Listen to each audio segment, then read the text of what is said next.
with astrophysicist Neil deGrasse Tyson on science and democracy. You have not fully expressed your power as a voter until you have a scientific literacy in topics that matter for future political issues. This requires a base level of science literacy that I don't think we've achieved yet. Funding is provided by Ann Gumowitz, encouraging the renewal of democracy. Carnegie Corporation of New York, celebrating 100 years of philanthropy and committed to doing real and permanent good in the world. The Ford Foundation, working with visionaries on the front lines of social change worldwide. The Herb Alpert Foundation, supporting organizations whose mission is to promote compassion and creativity in our society. The John D. and Catherine T. MacArthur Foundation, committed to building a more just, verdant, and peaceful world. More information at macfound.org. Park Foundation, dedicated to heightening public awareness of critical issues.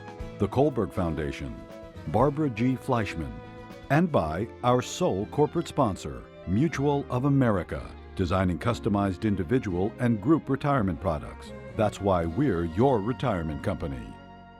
Welcome. For 2 weeks now, the astrophysicist Neil deGrasse Tyson and I have been soaring to the outer edges of the universe in pursuit of dark energy. We expected gravity to be slowing down the expanding universe. The opposite is happening. We don't know what's causing.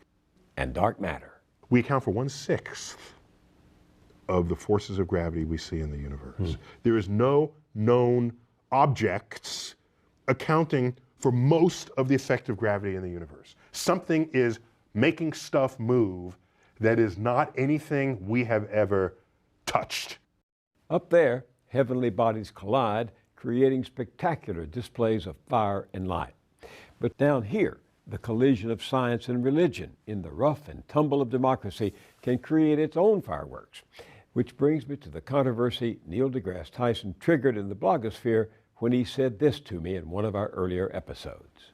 The problem arises is if you have a religious philosophy that is not based in objective realities that you then want to put in the science classroom. Then I'm going to stand there and say, no, I'm not going to allow you in the science classroom. The proverbial alien from outer space must be scratching his bug-eyed head over that one. In 21st century America, why should our most noted astrophysicist have to defend the science classroom against the intrusion of religion? 2 reasons. Over the past few years, the number of Americans who question the science of evolution has gone up. Look at this Gallup poll. 46% of the country embraces the notion that God created human beings pretty much in their present form at one time within the last 10,000 years. Perhaps less surprising, a Pew Research survey found that almost 2/3 of white evangelical Protestants, the bedrock of the Republican Party, reject altogether the idea that humans have evolved. So while acceptance of evolution has increased among Democrats to 67%, among Republicans it's fallen to 43%. That's a huge partisan divide. Something else is happening too, and no one is certain exactly why. Our Secretary of Education, Arne Duncan, calls it educational stagnation. Consider this: PISA tests that measure critical thinking in science, math, and reading among high school students in different countries show that our students aren't doing so well. In math, students in 33 other countries, including Ireland, Poland, Latvia, the United Kingdom, and the Czech Republic, did better than American students. In science, students in 24 countries, including Poland, Ireland, and the Czech Republic, were ahead of ours. And in reading, our best subject, kids in 21 countries outdid the Americans. The hard truth, says Secretary Duncan, is that the United States is not among the top performing comparable countries in any subject tested by PISA. That's bad news for our students and the country. All fodder from our last round with Neil deGrasse Tyson. He's the director of the Hayden Planetarium at New York's American Museum of Natural History. He's also the narrator of a mesmerizing new show at the planetarium called Dark Universe. And this spring, he'll appear as the host of a remake of the classic PBS series Cosmos. You can see it on the National Geographic Channel and Fox TV. Welcome. Thank you. Let's talk politics for a moment. Go for it. All right. According to the Pew Research Center, back in 2009, a comfortable majority of Republicans accepted human evolution as a fact. But now a plurality rejects it. So I ask you, politics can trump science, can it? Well, in a free elective democracy, of course, you vote who you want on your school board. There's no provision in the Constitution for the government to establish what's taught in schools. That's all relegated to the states. Hence, we speak state to state about what's in their science textbook versus another. And so that's the country we've all sort of bought into, if you will, or born into. I think it's a self-correcting phenomenon. Nobody wants to die, okay? So we all care about health. But above all else, among the Republicans I know, especially Republicans, nobody wants to die poor, okay? So educated Republicans know the value of innovations in science and technology for the thriving of an economy and business and industry. They know this. If you put something that is not science in a science classroom, pass it off as science, then you are undermining an entire enterprise that was responsible for creating the wealth that we have come to take for granted in this country. So, we're already fading economically. If that trend continues, some Republican is going to wake up and say, look guys, we've got to split these two. We have to. Otherwise, we will doom ourselves to poverty. And so I see it as a I don't know when it'll happen, but they know. So what do you think's at stake? What's at stake for democracy? Oh no, it's not. The democracy will still be here. It's a matter of we're just voting into office people who don't understand how money gets generated. Since the Industrial Revolution and before, we have known the value of innovation in science and technology and its impact on an economy. If that begins to go away, it's a different country. We'll still call ourselves America, but we won't lead the world economically. And that's a choice we are making as an elective democracy. How do you explain that no present-day scientist, present company accepted, is a household name, the way Thomas Edison or Einstein were? What does that suggest to you? If I had to pick, I'd rather they were scientifically literate and didn't know the name of any scientist, because that matters much more. It matters much more that you understand what it means to pull oil out of the ground, or the energy content of oil versus wind versus sun versus, that matters. It matters that you know that an asteroid has our name on it and how it might strike us and how we might deflect it. That matters. It matters what is happening to your health. This requires a base level of science literacy that I don't think we've achieved yet. You have not fully expressed your power as a voter until you have a scientific literacy in topics that matter for future political issues. And that scientific literacy spares you tomfoolery from charlatans, right? Yes, exactly. A science literacy is an inoculation against charlatans who would exploit your ignorance of scientific law and take your money from you or your opportunity from you. So the world does respond and follow known laws of physics and chemistry and biology. We understand that. So, so Cosmos, when it comes out, again, we're not beating you over the head. I'm not saying here to learn this or else. It's an offering. It's like here it is, and here's why it matters.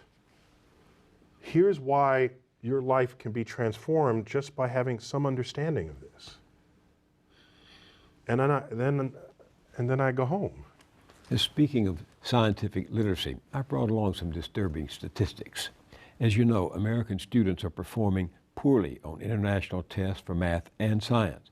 In science, we came in just ahead of Russia and on a similar level as Italy, Latvia, and Portugal. In math, fewer than 9% of our students scored advanced, compared to a whopping 55% in Shanghai, 40% in Singapore, and more than 16% in Canada. Yeah, welcome to the new world. Yeah. I mean, okay, there's that fact that you just read. Now look at the rising economies in the world, the rising and falling economies. It's going to track those numbers. It's the beginning of the end of what we thought of as America. As I grew up in an America that had as a priority leading the world in every metric you can assemble for yourself. So this is the writing on the wall. Now, why hasn't it happened sooner? Because a lot of these numbers have been around for decades. Yeah. I have a hypothesis. I didn't do the experiment, but it's not good enough to only be smart at something or to score high on an exam. At some point, you have to step away from the exam and say, I have a new thought that no one has had before. And it's not a thought that you told me to regurgitate on this exam that you just wrote, because it's a thought that no one has had before.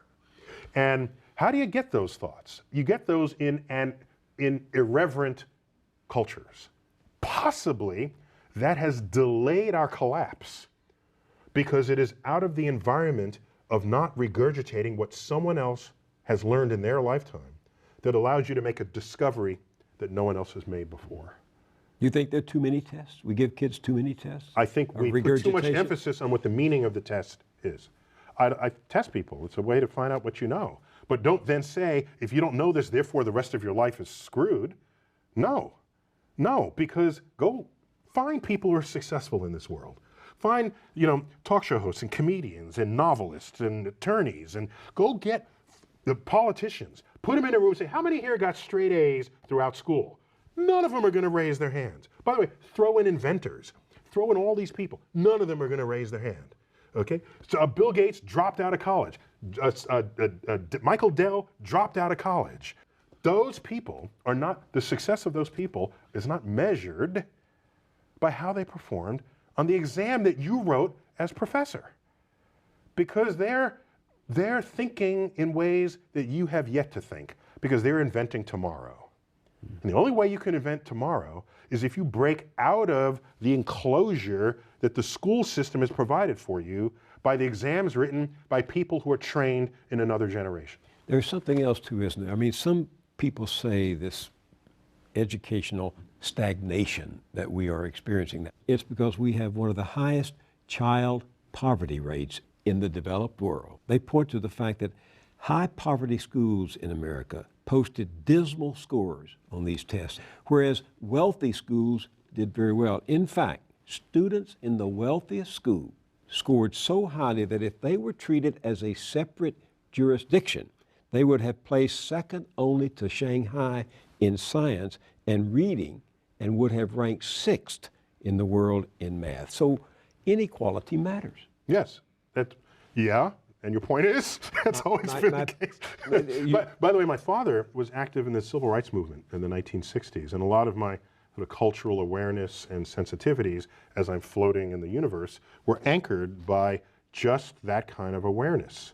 The inequality, the unequal distribution of wealth, but that's almost fundamental to a capitalist system. But what you don't want to have happen is to have unequal access. Okay? People will sort themselves out by who works harder and the rest of this. I got that. I even embrace that. But if everyone does not have equal access, you're not getting the best people. Your country will falter. And that's where inequality because matters. You have disenfranchised a whole community of people that might have been contributing, but no, because they never even saw the light of day. So, the light of the intellectual day. So, yeah, that's bad. And it is not the sign of a healthy democracy. It's not even the sign of a healthy capitalist democracy. Being at the top of your game, intellectually, philosophically, politically, is not a forever thing. I read history. I look at countries that rise up and contribute mightily to eradicating ignorance and to making discoveries about our place in the universe. And then by change of force, by change of vision, by short-sighted leadership, the entire operation collapses. Look at Islam 1,000 years ago. Baghdad was the center of the intellectual, it was the intellectual capital of the world. While Europe, they were disemboweling heretics. Okay? That's why our numerals are called Arabic numerals, because they pioneered the use of these numerals and invented algebra, itself an Arabic word, an algorithm. 2/3 of the stars in the night sky have Arabic names. How does that happen? Because they had navigating devices, astrolabes. That culture of discovery ended and has not arisen since. I look at America, post-war 20th century America, and say, we were at the top of our game, investing in science and engineering and education. And yeah, we had our inequalities and we had our problems. But culturally as a nation, we had our vision statement. We were thinking about our future. We weren't thinking about the now, we were thinking about the tomorrow. That's what the World's Fair was. Inventing a tomorrow that doesn't yet exist today. When that's how you think about your country and run your country, you have policy that points in that direction. Innovative, inventive, creative policy that takes you from the present into the future. Without it, you live in the present and the rest of the world passes you by. You might as well physically be moving backwards, because that's what you look like to the rest of the world. So as a scientist, I don't care who does the work next. If it's not America, I want to see good scientific results no matter where they're done. But as an American, I feel it. I feel the fading of our luster, the fading of our vision statement as a nation.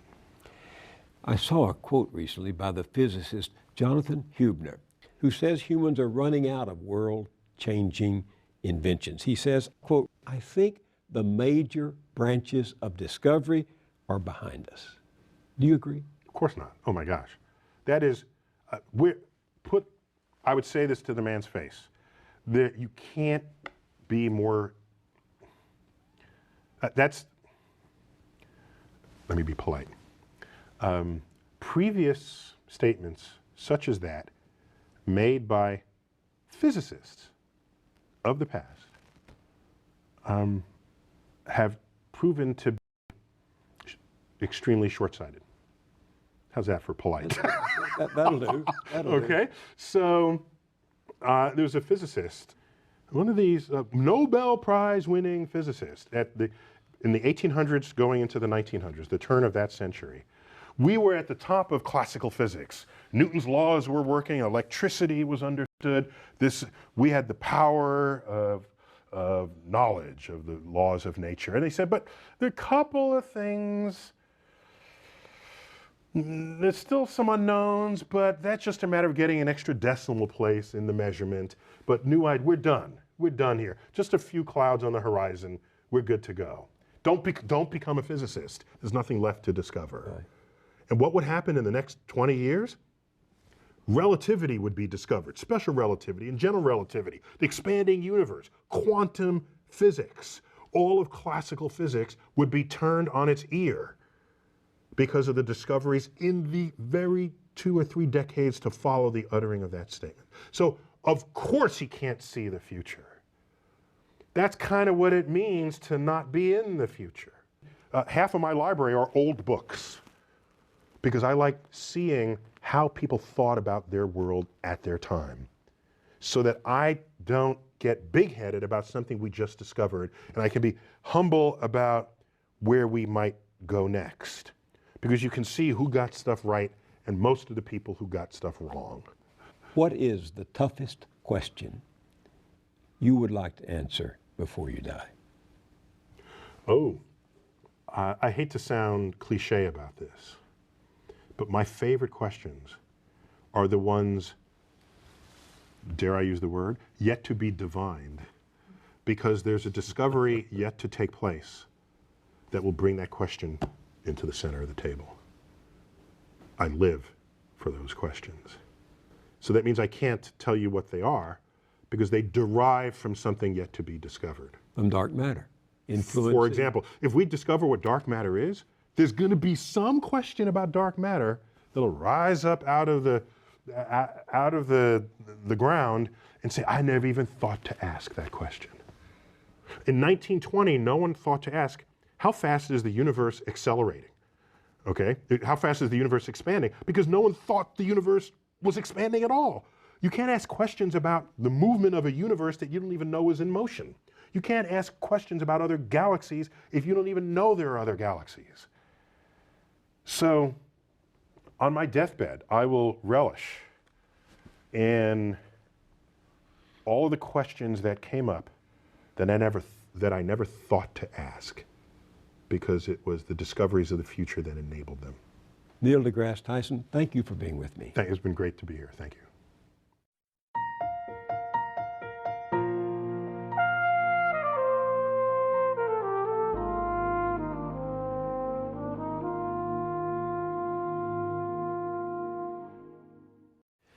The battle never ends, and the choices we make in democracy often pit religious or partisan beliefs against scientific evidence that contradicts them.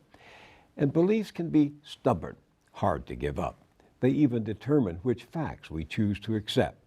Partisans especially, and who among us is not sometimes a partisan, will twist the facts to fit their preconceived notions. So when people do stupid things, journalists and politicians included, cherished beliefs are often driving them, sometimes right over the cliff. As people in recovery say, denial is not just the name of a river in Egypt, and that's what makes it dangerous. Right now, two powerful belief systems have converged to counter facts staring us right in the face. Just as the number of Americans who question the science of evolution has gone up, so too has the number who deny that global warming is happening and that human activity is causing it. This at a time when the global scientific community is more certain than ever that you and I and everyone else are helping to turn up the heat and seal our fate. And here's the scary political reality. On both fronts, evolution and climate change, radical right Republicans have made denial a litmus test. You can see it embodied in this man, Paul Brown, Republican congressman from Georgia and a physician with strong religious beliefs. I've come to understand that all that stuff I was taught about evolution and embryology and Big Bang Theory, all that is lies straight from the pit of hell. And it's lies to try to keep me and all the folks who are taught that from understanding that they need a Savior. You see, there are a lot of scientific data that I found out as a scientist that actually show that this is really a young Earth. I don't believe that the Earth is but about 9,000 years old. I believe it was created in 6 days as we know them. That's what the Bible says. And when he took on the science of global warming, his fellow Republicans in the House of Representatives enthusiastically applauded. Now, we hear all the time about global warming. Well, actually, we've had a flatline temperatures globally for the last 8 years. Scientists all over this world say that the idea of human-induced global climate change is one of the greatest hoaxes perpetrated out of the scientific community. It is a hoax. Not true. Simply not true. Up to a point, we might agree that Representative Brown's personal beliefs are his own business, even when he is telling the extremist John Birch Society that this entire concept of man-made global warming is a conspiracy to, and I'm quoting, destroy America. But remember, this man is chairman of Oversight and Investigations for the Science, Space, and Technology Committee of the United States House of Representatives, passing judgment on public policy and science. God help us.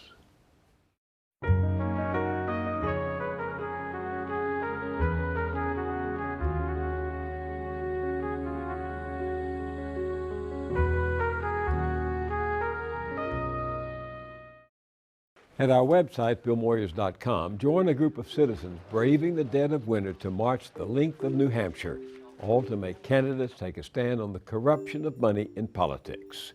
If you think about every single important issue America has to address, if you're on the right and you care about tax reform or addressing the issues of the deficit, on the left if you care about climate change or real health care reform, whatever the issue is, If you look at the way our system functions right now, you have to see that there will be no sensible reform given the way we fund campaigns. That's at BillMoyers.com. I'll see you there, and I'll see you here next time.